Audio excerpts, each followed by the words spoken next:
Quartier Maoz à Manama, capitale du royaume de Bahreïn. Dans ce pays, comme dans ce quartier, la majorité est chiite. Ici sur les murs, les affiches électorales côtoient les posters de dirigeants chiites libanais ou iraniens. Les élections législatives de samedi se tiennent à quelques jours du procès d'activistes de cette communauté régulièrement accusée de vouloir renverser la monarchie et de jouer le rôle de l'Iran, ce dont elle se défend.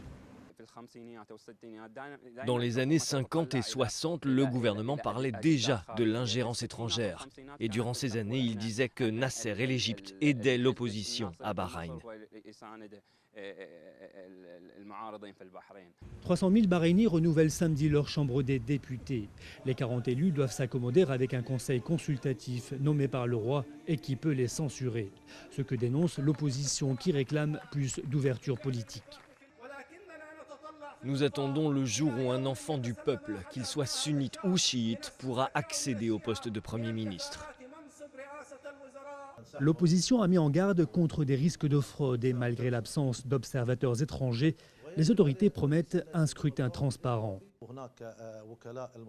Les représentants des candidats sont présents dans les bureaux de vote. Il y a un chef de bureau, la presse est là. En plus, nous avons des urnes aux standards internationaux. Pour ce journaliste indépendant, les débats durant la campagne ont été médiocres et n'ont pas pris à bras le corps les problèmes réels de la population.